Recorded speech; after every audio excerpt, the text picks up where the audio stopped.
Yes sir. हाँ yes sir. ठीक है, सबने ट्राई कर लिया है? Yes sir. Yes sir. Yes sir. I guess doubts तो होंगे क्योंकि थोड़े बड़े क्वेश्चन भी थे,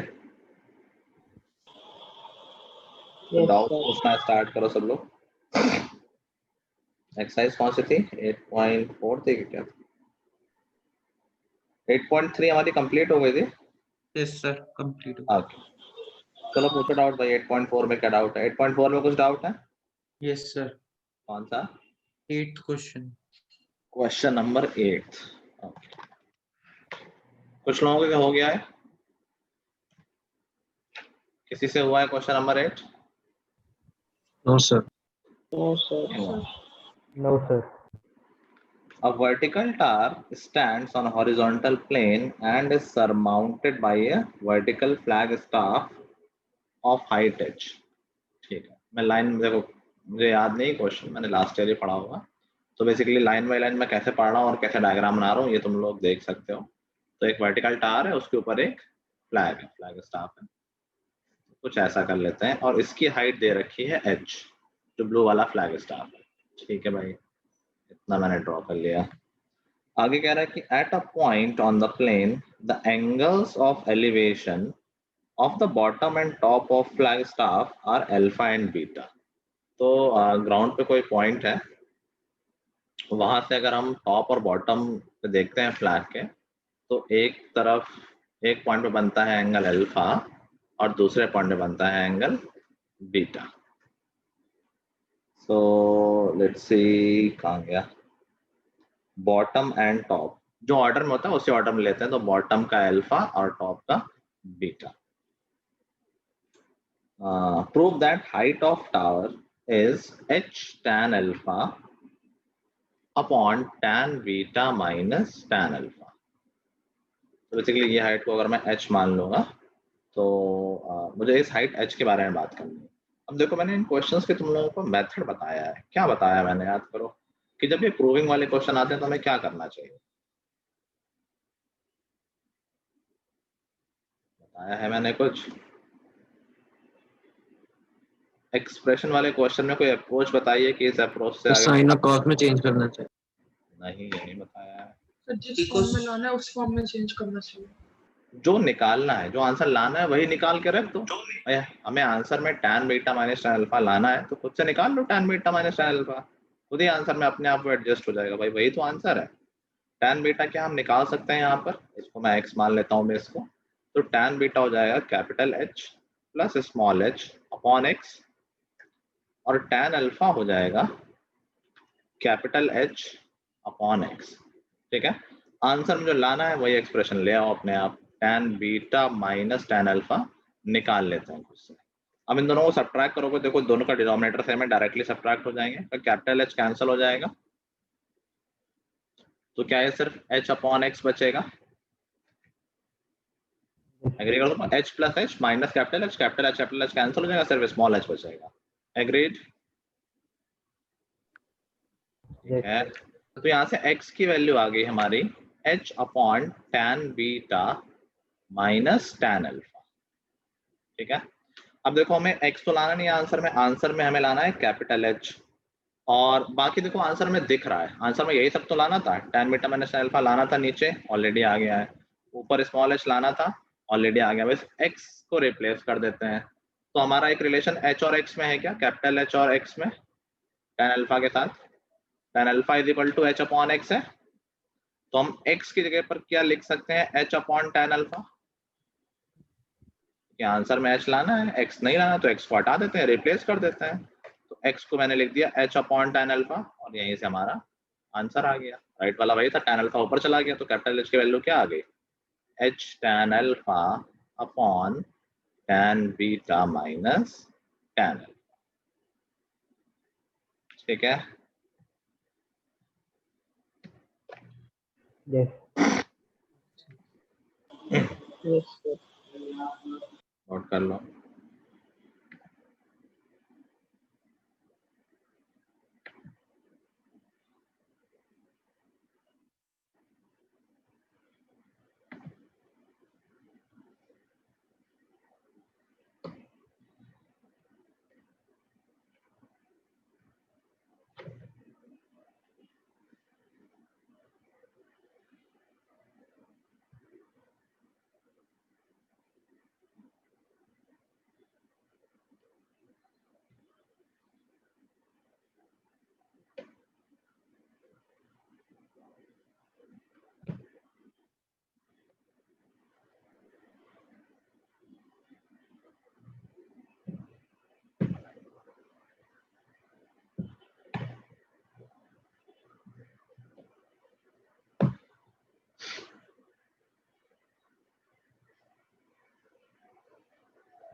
हो गया?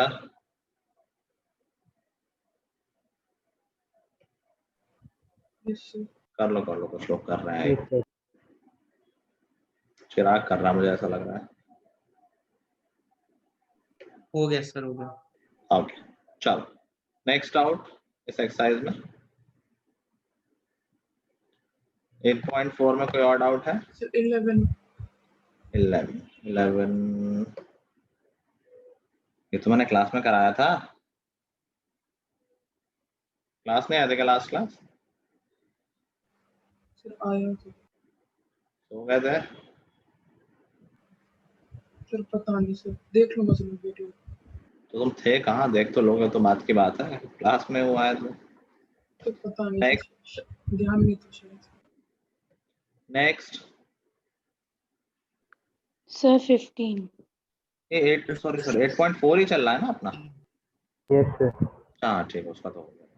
क्वेश्चन नंबर 15 से पहले किसी का डाउट है? आई होप सब लोग काम कर रहे हैं कि इतना करने के बाद अपना टारगेट 100 है मैथ में, तो सब कुछ हम कर ले रहे हैं। कुछ भी ऐसा नहीं होगा जो नहीं आएगा, जो नहीं किया होगा तुमने और एग्जाम में आ गया हो।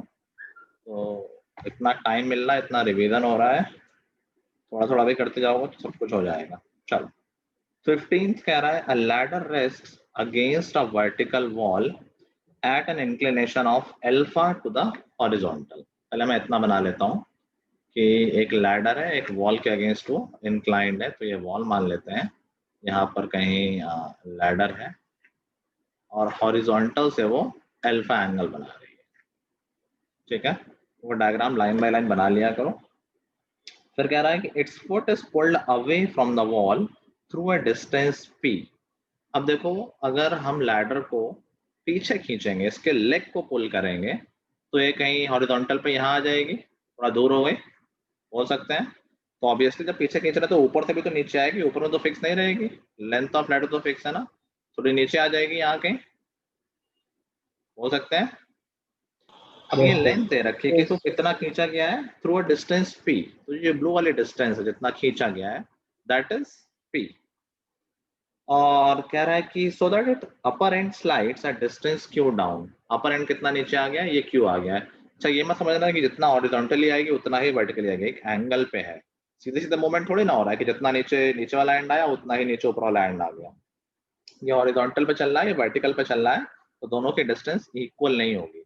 अगर ये यहाँ 10 गया है, इसका जरूरी मतलब नहीं कि नीचे 10 ही आए, कम भी हो सकता है 10 से, ज्यादा भी हो सकता है। नेक्स्ट थिंग इज कह रहा है कि when the latter makes an angle beta to the horizontal, अभी जो एंगल बन रहा है हॉरिजॉन्टल से वो अब नया एंगल हो गया, दैट इज बीटा। हमें प्रूव करना है या शो करना है कि P अपॉन Q है cos beta minus cos alpha upon sin alpha minus sin beta. क्या अप्रोच लगनी चाहिए? क्या अप्रोच लगनी चाहिए? Cause alpha. और cos बीटा निकाल लो, सब्ट्रैक्ट कर दो, जो लाना है वही करने लगो काम। अच्छा एक चीज है कि यहाँ की लेंथ ऑफ लैडर तो फिक्स है, हम लेंथ ऑफ लैडर को k मान लेते हैं, तो जो जो हाइपोटेन्यूस है वो दोनों केस में k हो जाएगा, लेंथ तो चेंज होगा नहीं लैडर की। ठीक है, और इन डिस्टेंस को भी कुछ मान लेते हैं, इसको x मान लेते हैं, इसको y मान लेते हैं। देखो आंसर में cos beta minus cos alpha लाना है, तो हम खुद से निकाल लेते हैं। cos बीटा क्या हो जाएगा, will that be x plus p upon k, और cos अल्फा हो जाएगा y plus q upon k। ठीक है, अभी देखो cos beta minus cos alpha क्या हो जाएगा, cos beta minus cos alpha, तो इनको हम सब्ट्रैक्ट करेंगे, सो दैट वुड बी, इसमें तो कुछ कैंसिल तो हो नहीं रहा है। अच्छा अच्छा ठीक है, बन जाएगा। तो देखो ये क्या हो जाएगा, x, anyway, लिख लेते हैं पहले, x plus P minus y plus Q और पूरे का अपॉन k, जिससे जिससे जिससे जिससे हमारा कोई एक्सप्रेशन तो फिट हो नहीं रहा है।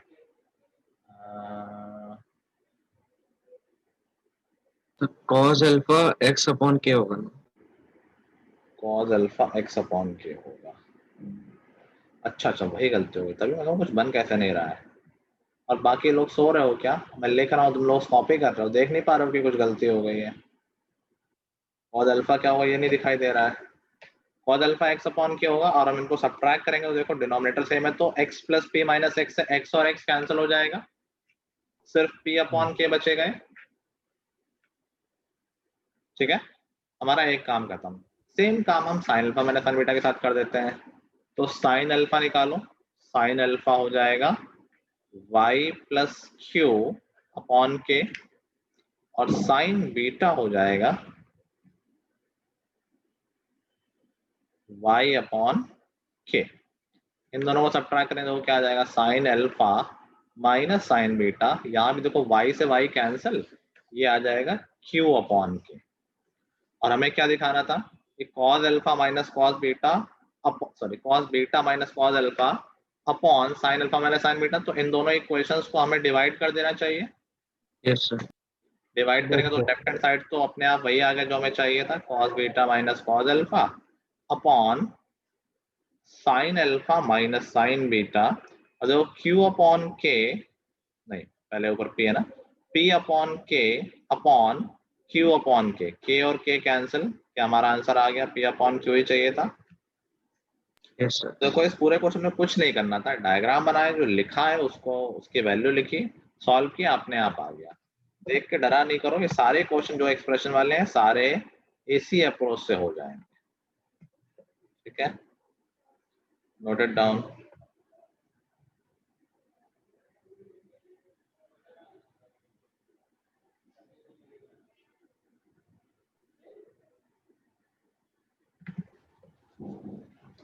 वेदांत तुम लेट क्यों आए क्लास में?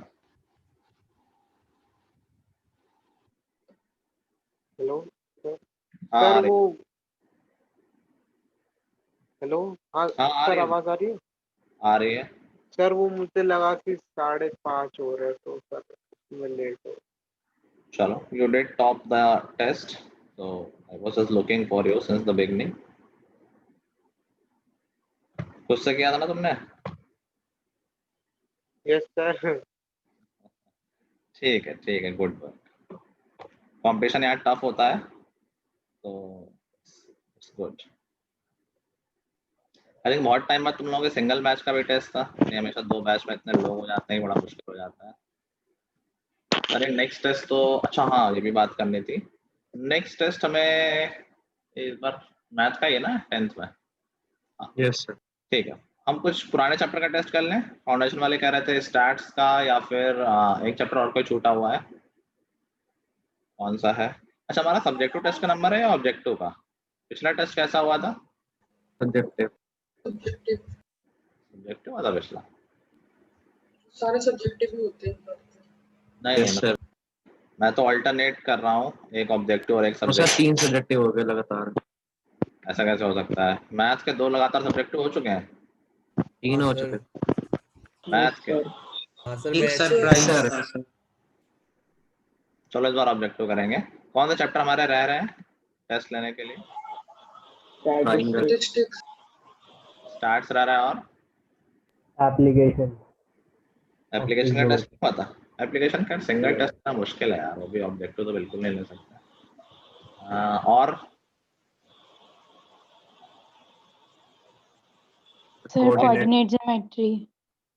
कोऑर्डिनेट ज्योमेट्री, कोऑर्डिनेट ज्योमेट्री का ऑब्जेक्टिव टेस्ट बन सकता है। ठीक है, कोऑर्डिनेट का कर लेंगे। ठीक है, objective sir. Objective kind of objective भी रहेगा, फिल इन द ब्लैंक भी रहेंगे, जिसमें सिर्फ आंसर डालना होता है।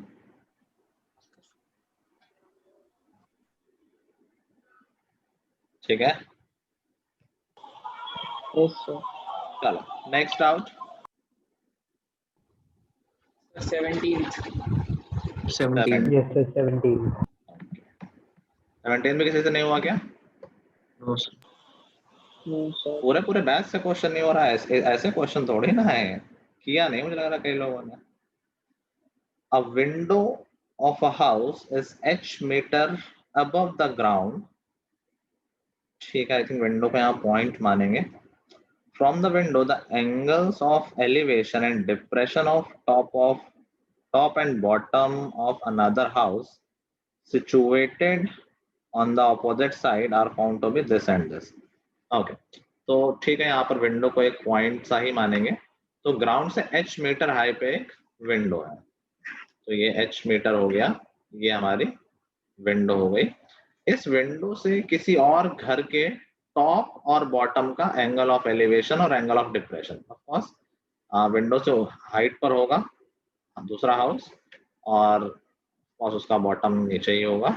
तो दो एंगल बन जाएंगे, एक टॉप का एंगल ऑफ एलिवेशन और एक बॉटम का एंगल ऑफ डिप्रेशन. तो ये बोल रहा है कि अल्फा और बीटा है टॉप और बॉटम के एंगल. टॉप का एंगल ऑफ एलिवेशन है अल्फा और बॉटम का एंगल ऑफ डिप्रेशन है बीटा. तो ये हुआ एंगल ऑफ डिप्रेशन जो कि इक्वल हो गया इस एंगल के, तो दिस इज बीटा. यहाँ पर ये भी एच हो गया, ये हमें नहीं पता, इसको मैं y बोल देता हूँ और इसको मैं x बोल देता हूँ. तो हमें प्रूफ करना है कि height of other house, basically अगर हम y निकाल लेंगे तो हाइट ऑफ अदर हाउस आ जाएगी. यार ये तो बहुत ही इजी है यार, ये तो वैसे ही तो है, दो इंफॉर्मेशन, बस एंगल की वैल्यू नहीं दी है. हर बार क्या होता है कि 30 60 ऐसा दे देता है, इस बार अल्फा बीटा लिख दिया है, कुछ नया थोड़ी ना है. ये तो आना चाहिए था बिल्कुल. दो ट्रायंगल लो, दो वेरिएबल है, खत्म काम.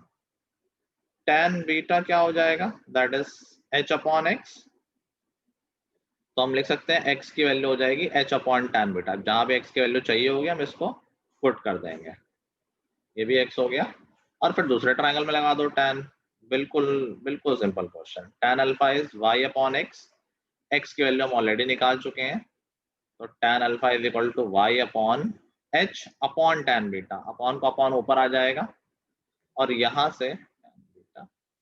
से y की वैल्यू आ गई. y की वैल्यू क्या आ गई, h tan alpha upon tan beta. Answer में cot बीटा लाना है क्या,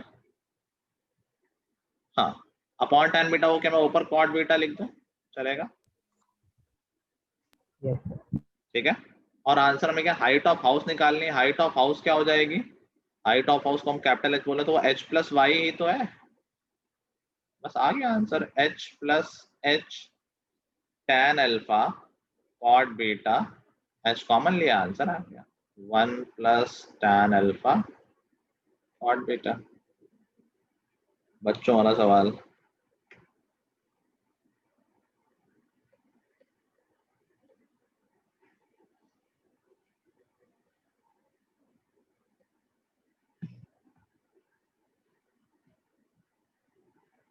sir h is equal to h plus Y कैसे आया.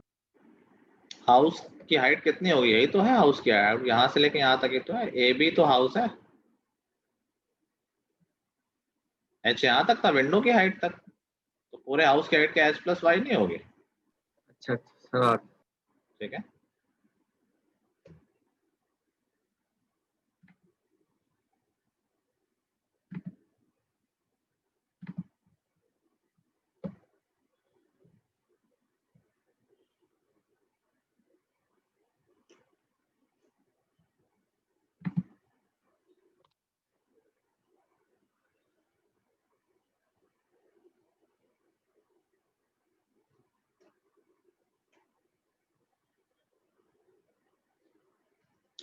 अच्छा, कोऑर्डिनेट बड़ी छोटा सा चैप्टर है, तो एरिया ऑफ ट्रायंगल भी पूछ रहे, जो डिलीटेड पोर्शन है, एक फॉर्मूला ही तो है, ठीक है ना. सर रहने दो.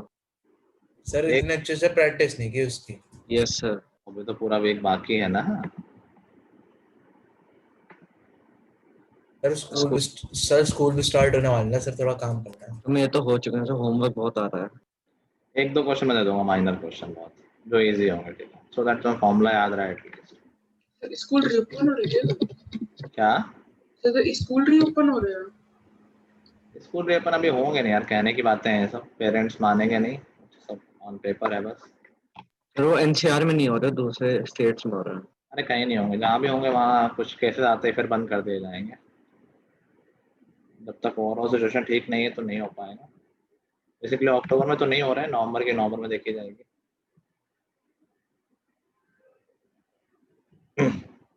तो लिख लिया। नेक्स्ट डाउट, और कोई डाउट रह रहा है? No, sir. एक मिनट से मैं sir. Now do you think you are confident in trigonometry? क्या sufficient question हो गए? Yes, sir. Yes, sir. Test देने, हाँ टेस्ट देने तो बुला सकते हैं स्कूल वाले। ठीक है, आपका जो भी होगा सब ठीक ही होगा। चलो, so our this chapter is over from exemplar point of view। NCERT already over हो चुकी थी और वर्कशीट हम ऑलरेडी कर चुके हैं। एक राउंड रिवीजन हम इसके बाद भी करेंगे। तो एज आई टोल्ड कि 3-4 बार हम पढ़ लेते हैं पूरा सिलेबस। जो उसके बाद भी नहीं कर पा रहा तो हदमकार है, उसका कुछ नहीं किया जा सकता है। नाउ नेक्स्ट थिंग इज कि नेक्स्ट चैप्टर क्या लेना है हमें रिवीजन के लिए? Drawing नया well. चैप्टर नहीं पढ़ाओगे? नया चैप्टर बचा ही क्या है? Coordinate geometry. कोऑर्डिनेट पढ़ाया नहीं मैंने अभी। हो चुका। सर वो चुका। रिवीजन के लिए कह रहे हो क्या हार्दिक? Sir exemplar. रिवीजन के लिए बोल रहे हो? Yes sir. कोऑर्डिनेट का रिवीजन करना है? Yes, sir. हाँ सर कर लेते सर, टेस्ट आ रहा है। Yes, sir. उसी का कर। ये भी कर सकते हैं, सही सोच रहे हो। ठीक है, और जो लोग लेट ज्वाइन किए तो उनका थोड़ा रिवीजन वैसा भी हो जाएगा। ठीक है, तो जिन्हें आता है वो क्वेश्चन करना स्टार्ट करें, जिन्हें थोड़ा रिवीजन करना है वो उनको मैं अभी बताऊंगा, वो कर लें। सो लेट्स सी कितना क्या है।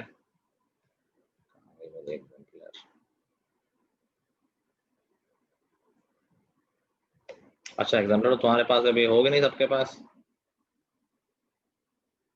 सर है सबके पास? ठीक है, Yes, sir. मैं भेज भी देता हूँ ग्रुप में। जिन्होंने अभी तक नहीं की है वो अपना एटलीस्ट हिस्सा ही देख लें। कुछ तो होता ही ना जो कुछ नहीं करते हैं, बैठे रहते हैं, लेटे रहते हैं सारा दिन।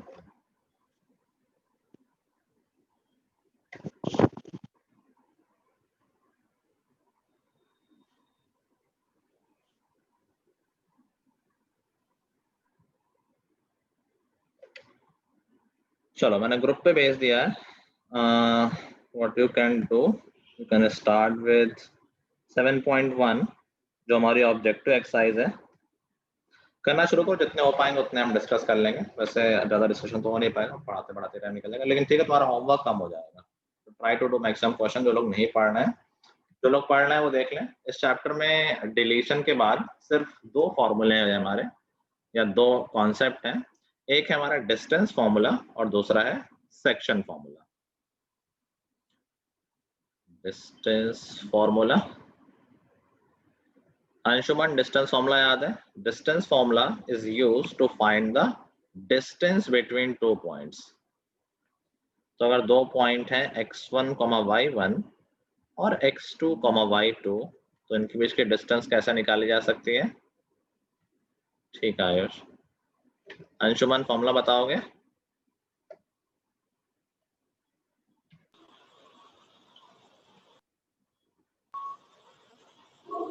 आवाज सर नहीं। हाँ, भूल गया सर। भूल गया। देखो निनिशिया, तुम बताओगे formula? Sir, I'm sorry, what? क्या Sir, I couldn't hear you. क्या Sir, मेरे को सुनाई नहीं दिया आपने क्या बोला। मैं पूछ रहा हूँ, डिस्टेंस फॉर्मूला याद है कोऑर्डिनेट ज्योमेट्री में? Distance between 2 points. ये दिखाई तो दे रहा होगा। नहीं आता तो मैं आता है। निनेशिया Yes, sir.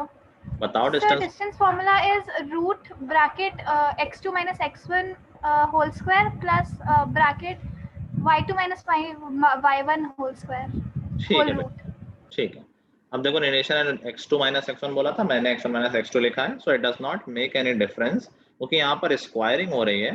तुम किसी भी पॉइंट को x1 ले लो, किसी भी पॉइंट को x1 y1 ले लो, किसी को भी x2 y2 ले लो। दोनों का डिफरेंस लेके हमें स्क्वायर करना है। चाहो तो x1 माइनस x2 लिख दो, चाहो तो x2 माइनस x1 लिख दो, it will all B same. ठीक है, so it's very simple formula, direct formula. अब इसमें क्वेश्चन किस तरह के आते हैं? ऑफ कोर्स डायरेक्ट क्वेश्चन नहीं आएगा कि find the distance between these 2 points, आने को आ भी सकता है बट कम चांस है। जो क्वेश्चन घुमा फिरा के पूछे जाते हैं उन क्वेश्चंस में जो इम्पोर्टेंट क्वेश्चन है वो मैं एक बार मेंशन कर देता हूँ। जैसे वो बोल देगा find the point on y axis which is equidistant from 2,3 and suppose -3,5. Find the point on y axis which is equidistant from these 2 points. तो उस केस में हमें क्या करना चाहिए? Now the question is mentioning कि वो पॉइंट कहाँ पर है? y axis. y axis। और कोई भी पॉइंट अगर y axis पे है तो हम उसको कैसे लेंगे? अर्जुन, y axis पे कोई पॉइंट लेना है तो उसको कैसे लेंगे? क्या अज्यूम करेंगे? सर उसी लाइन पर एज्यूम करेंगे। तो पॉइंट किस तरह का होगा? अगर मतलब वो y सर उसी axis पे पॉइंट पर, क्या होगा? सर उसी पॉइंट पर ये एज्यूम करेंगे। नहीं नहीं, उसी पॉइंट का क्या मतलब है? मतलब y एक्सिस पे कोई पॉइंट है तो कैसे लेंगे उसको? क्या क्या कोऑर्डिनेट मानने चाहिए उसके? सर y इक्वल्स लेंगे। नहीं, कोई पॉइंट अगर y एक्सिस पे है तो उसका x कोऑर्डिनेट 0 होता है। y एक्सिस पे x 0 होता है ना, ये बहुत बार बात हो चुकी है, दिमाग में रखो। कोई पॉइंट अगर x एक्सिस पे है तो उसका y कोऑर्डिनेट 0 होता है। कोई पॉइंट अगर y एक्सिस पे है तो उसका x कोऑर्डिनेट 0 होता है। तो मैंने कहा वो पॉइंट y एक्सिस पे है तो उसका x 0 होगा। y हमें नहीं पता है तो 0,b लिख दो उसको। ठीक है अर्जुन? Yes sir. अगर x एक्सिस पे होता तो क्या लिखते हैं? Sir 0, sir b,0। Very nice. मैं a लिख देता हूँ, नाम है सिर्फ a,0 क्योंकि उसका y कोऑर्डिनेट 0 होगा। ठीक है? और द क्वेश्चन इज सेइंग कि जो पॉइंट y एक्सिस पे है वो इन दोनों पॉइंट से इक्वल डिस्टेंस पे है। तो इसकी यहाँ से डिस्टेंस निकालेंगे, इसकी यहाँ से डिस्टेंस निकालेंगे और दोनों को इक्वल कर देंगे, उससे b की वैल्यू आ जाएगी। ठीक है? तो इस तरह एक क्वेश्चन जो घुमा फिरा के डिस्टेंस फॉर्म में पूछ सकता है। कभी कभार वो दे देगा कि एक सर्कल है, उसके 2 पॉइंट्स हैं दिस 2, 3, 8, 5 और सेंटर है a,3। वही बात है कि भाई सेंटर से इन दोनों पॉइंट्स के डिस्टेंस इक्वल होंगे, दोनों से डिस्टेंस निकालो, इक्वल कर दो and that will give you the value of unknown. ठीक है? बाकी क्वेश्चंस तो हम करेंगे, इसमें एग्जाम्पल में काफी क्वेश्चन मिल जाएंगे। सेकंड जो कॉन्सेप्ट है हमारा इस चैप्टर में, that is section formula. Section formula याद है? हार्दिक, सेक्शन फॉर्मूला याद है? हाँ सर नहीं है यार। नहीं है। मयंक, मयंक तुमने चैप्टर कर रखा है? Yes sir. Okay, section formula याद है तुम्हें? Yes sir. बताना। m1 x2 plus m2 x1 upon m1 plus m2। Very nice, very nice. अगर कोई पॉइंट 2 पॉइंट्स के बीच में है, सपोज 2 पॉइंट ए और बी है, कोई पॉइंट बीच में सी है जो इनको किसी m1 रेशियो m2 में डिवाइड कर रहा है। ऑफ कोर्स 2 पार्ट है तो उनका कुछ रेशियो होगा। मैं उसके कोऑर्डिनेट को x, y बोल दे रहा हूँ। तो सेक्शन फॉर्मूला क्या कहता है कि जो x होगा, x will be equal to m1 x2 plus m2 x1 divided by m1 plus m2। Similarly y coordinate के लिए जो फॉर्मूला होगा बिल्कुल सेम फॉर्मूला बनेगा, m1 y2 plus m2 y1 upon m1 plus m2। Now what is important here to observe कि जो x और y के फॉर्मूले हैं they are not related to each other. x का अपना फॉर्मूला है, y का अपना फॉर्मूला है। दैट मीन्स अगर तुम्हें सिर्फ x कोऑर्डिनेट्स भी पता है तब भी तुम रेशियो बता सकते हो। x की हेल्प से x निकल आएगा, y की हेल्प से y निकलेगा। कभी तुम x की हेल्प से y नहीं निकाल सकते और y की हेल्प से x नहीं निकाल सकते हो डायरेक्ट। ठीक है? बात समझ गए? हमें अगर रेशियो निकालना है तो सिर्फ x वाले से भी निकल आएगा और सिर्फ y वाले से भी निकल आएगा। ठीक है? तो इसमें क्वेश्चन डायरेक्ट पूछ सकता है कि इनमें से कई चीजें दे दी और एक चीज मिस कर दी। हो सकता है रेशियो ना दे या एक पॉइंट ना दे, वो हमें निकालना हो बेस्ड ऑन फॉर्मूला। इसमें और किन बातों का ध्यान रखना है कि जब रेशियो अननोन होता है तो हम उसको m1 रेशियो m2 ना मान के k रेशियो 1 मान लेते हैं। दोनों एक ही बातें हैं, बस इससे थोड़ा आसान दिखता है फॉर्मूला। जब रेशियो अननोन होता है तो हम उसको m1 m2 ना मान के क्या मान लेते हैं, k रेशियो 1। ठीक है, उससे सेम आंसर आएगा, कोई दिक्कत वाली बात नहीं, बस थोड़ा सा अच्छा देखेगा तो it will be easier to solve. Clear है? Yes sir. अब इसके दो क्वेश्चन है जो बहुत इंपॉर्टेंट है और पूछे भी जाते हैं कि एक चीज तो पूछ लेगा कि find the ratio in which y axis divides the line segment joining 2 points. कहेगा 2 पॉइंट है, सपोज 1,5 और दूसरा point suppose 3,2। Find the ratio in which y axis, मान लो ये y एक्सिस है, अभी हमें समझ रहे हैं y एक्सिस ऐसी होगी, हम तो पॉइंट कहीं भी रफ फिगर बना रहे हैं, मान लो y एक्सिस आ रही है। अब क्वेश्चन क्या पूछ रहा है कि y एक्सिस या फिर x एक्सिस इस लाइन को किस रेशियो में डिवाइड कर रही है। ठीक है, तो रेशियो में k/1 मान लेता हूँ, और ये पॉइंट भी पूछेगा कि बताओ और किस पॉइंट पे कट कर रही है। तो क्या कर सकते हैं, y एक्सिस सुनते ही कुछ दिमाग में आया, x is equal to x equal to 0। ये point 0, b।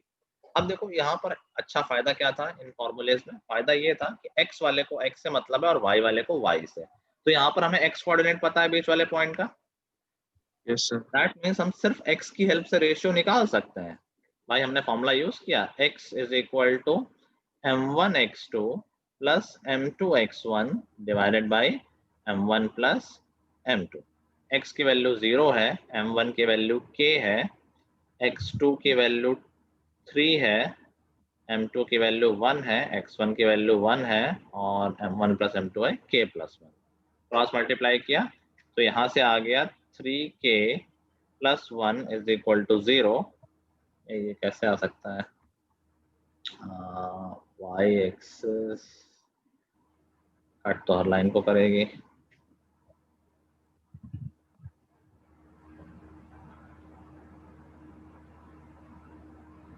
Negative answer 1 5 3 2।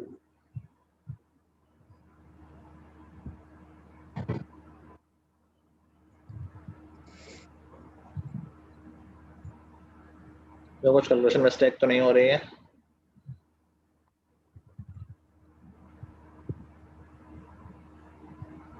Sir ratio थोड़ी ना नेगेटिव में होगा। हाँ इसीलिए कह रहा हूँ कैलकुलेशन मिस्टेक तो नहीं हो रही है। अच्छा ठीक है। ये मैंने रैंडम नंबर लिए हैं, तो प्रॉब्लम ये है कि y एक्सिस इस लाइन को कट ही नहीं कर रहा है, y एक्सिस इनके बाहर है। मैं इसको -1 और 5 कर देता हूँ। ठीक है, बात समझ रहे सब लोग? अगर तुम लोग एक्चुअल फिगर बनाओगे तो y एक्सिस इसको कट ही नहीं कर रहा है, बाहर जाके कट कर रहा है, इसके अंदर कट नहीं कर रहा है। 1 5 यहाँ कहीं हो गया, 3 2 यहाँ कहीं हो गया, तो इस लाइन सेगमेंट को y एक्सिस कट नहीं कर रहा है। ठीक है, इसलिए आंसर नेगेटिव आ रहा है, क्योंकि वो एक दूसरा फंडा होता है, उसको एक्सटर्नल डिवीजन बोलते हैं, वो 11th में आएगा तुम्हारे। तो मैंने इस नंबर को -1 5 कर दिया, अब y एक्सिस कट करेगा, फिर मैंने पॉइंट यहाँ कहीं ले लिया तो y एक्सिस कट करेगा इसको कहीं पर। तो ये हो गया यहाँ पर -1 हो गया m2x1, तो ये -1 हो गया, और k की वैल्यू आ गई 1/3। दैट मीन्स ये जो y एक्सिस है हमारे लाइन को किस रेशियो में कट कर रही है, 1:3 में। ठीक है, दोनों चीजें पूछेगा, रेशियो भी पूछेगा और ये पूछेगा किस पॉइंट पे कट कर रहा है, तो हमें b भी निकालना है। तो अब हमें रेशियो मालूम चल गया है, फिर से सेक्शन फॉर्मूला लगा देते हैं y एक्सिस वाला। अभी हमने x वाला लगाया था, अब रेशियो मालूम चल गया तो y वाला लगा दो। y is equal to m1 जो कि 1 है, y2 2 प्लस m2 जो कि 3 है, into y1 divided by m1 plus m2। तो यहाँ से y की वैल्यू आ गई 15 प्लस 2 17/4। तो ये पॉइंट क्या था जहां पर y एक्सिस को कट कर रहा था, 0,17/4। समझ गया फंडा? Yes sir. Yes sir. इसी क्वेश्चन में और भी मैनिपुलेशन हो सकती है, इसको y एक्सिस ना बोल के यहाँ पर लाइन की इक्वेशन लिख देगा। Find the ratio in which line 2x + y - 3 is equal to 0 divides the line segment joining these 2 points. तो उसमें क्या करेंगे, पहला स्टेप ऐसे ही करना है। अब देखो हमें x कोऑर्डिनेट तो पता नहीं है, तो x की वैल्यू हमें पता नहीं होगी, तो यहाँ पर x is equal to something आ जाएगा, समथिंग यही आ जाएगा 3k - 1/k + 1।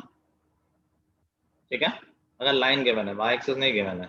ऐसे ही y की वैल्यू आ जाएगी कुछ k के टर्म में, y is equal to something plus something upon something. अब हम क्या कहेंगे कि ये जो पॉइंट है, जो अननोन पॉइंट है, it lies in the given line. भाई लाइन पे तो लाई करेगा, तो अगर ये पॉइंट इस लाइन पे लाई करता है तो इस लाइन के इक्वेशन को सेटिस्फाई करेगा।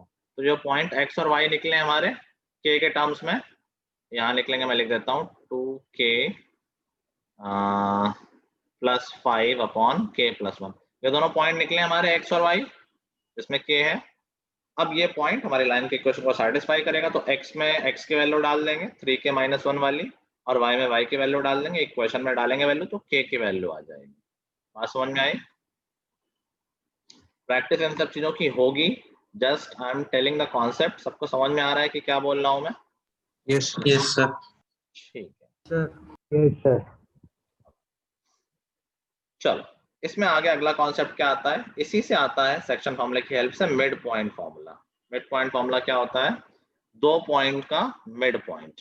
मिड पॉइंट फार्मूला बहुत सिंपल है। अगर कोई पॉइंट x1, y1 है, कोई पॉइंट x2, y2 है, तो मिड पॉइंट क्या हो जाता है उसका? x1 प्लस x2 अपॉन 2 और y1 प्लस y2। ठीक है, मिड पॉइंट फॉर्मूले में बेस्ड कुछ क्वेश्चन बन जाते हैं, और एक बहुत इंपॉर्टेंट क्वेश्चन बनता है पैरेललोग्राम वाला क्वेश्चन। पैरेललोग्राम वाला क्या क्वेश्चन होता है? एक पैरेललोग्राम दे देता है, उसके कुछ वर्टिसेस देता है और कुछ वर्टिसेस अननोन कर देता है। वो क्या देगा? ये a, 2, 3, 4, 8, b, 7, 6, कुछ ऐसा कहेगा। Find the value of a and b। ध्यान रखना, जब भी पैरेललोग्राम वाला क्वेश्चन आएगा, हमेशा it will B solved with the help of mid point formula, not the distance formula. ठीक है, तो हम प्रॉपर्टी लगाएंगे कि पैरेललोग्राम के जो डायगोनल्स होते हैं, दे बाइसेक्ट ईच अदर, मतलब दोनों डायगोनल्स का मिड पॉइंट सेम होगा। तो क्या हम इन दोनों डायगोनल्स का मिड पॉइंट निकाल सकते हैं? अगर मैं बोलूँ ये ABCD है, तो BD का मिड पॉइंट आराम से निकल जाएगा, सब कुछ नोन है। Yes, sir. ठीक है, 7 प्लस 3/2 5 और 6 प्लस 4/2 5, 5 आ गया BD का mid point, and this Yes, will sir. Also be mid point of AC, क्योंकि दोनों के मिड पॉइंट सेम ही होते हैं। तो AC का मिड पॉइंट क्या आएगा? 8 प्लस A अपॉन 2, जो कि इक्वल टू आएगा 5 के। तो यहाँ से A की वैल्यू 2 आ जाएगी, ऐसे ही B की वैल्यू भी आ जाएगी। ठीक है, यस सर। ठीक है, और ठीक है, इस पर जो इधर का हो, बाकी हम क्वेश्चंस के थ्रू कर लेंगे। जो लोग क्वेश्चंस कर रहे थे, कितने क्वेश्चन कर लिए तुम लोगों ने? जो लोग क्वेश्चन कर रहे थे, कितने क्वेश्चन कर लिए? कोई क्वेश्चन नहीं कर रहा था क्या?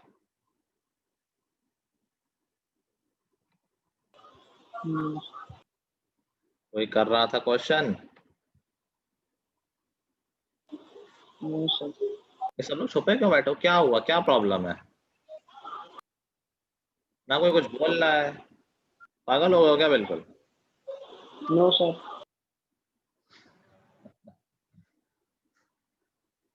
चलो, शिवांश ने 10 क्वेश्चन कर लिए। चलो जल्दी से सब लोग करना शुरू करो। ये आज क्लास वर्क और होमवर्क में मिला के ये पूरी एक्सरसाइज हमारी ऑब्जेक्टिव वाली होगी, तो जितना ज्यादा क्लास वर्क में कर लोगे उतना होमवर्क कम हो जाएगा। अगर बुक है तो ऑब्जेक्टिव उसी में कर सकते हैं टिक मार्क। क्या अगर बुक है तो ऑब्जेक्टिव उसी में कर सकते हैं? तो क्या ऐसे क्वेश्चन है जिसमें जरूरत नहीं है कॉपी की, स्टेप्स की? सर नहीं है, लेकिन हम सब कुछ तो बुक में टिक कर लेना, अब लिख लो यार, इतना भी क्या है।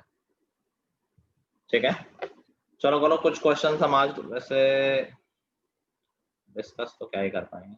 ऐसा करते हैं, ठीक है, अभी 7.1 पूरी खत्म करनी है, that is the complete work. Next class में इसको हम डिस्कस भी कर लेंगे और फिर आगे कंटिन्यू कर लेंगे। ठीक है, that be okay? Yes, sir. Yes, sir. करने का टाइम तो है नहीं, कुछ लोग करना शुरू करो, मतलब 4-5 क्वेश्चन होगा, फिर डिस्कशन का टाइम नहीं बचेगा। तो I am ending it here, do the complete exercise, will continue from here. ठीक है, Yes, sir. यस सर जल्दी हो गया, लेकिन चलो स्कूल का बहुत काम मिल रहा है ना तुम लोगों को। Yes, sir. बहुत मिल रहा है। यस कर रहा हूँ ना। Thank you sir. Thank you sir bye sir आज के लिए इतना ही, goodbye. Have a good day. Thank you sir. Thank you sir.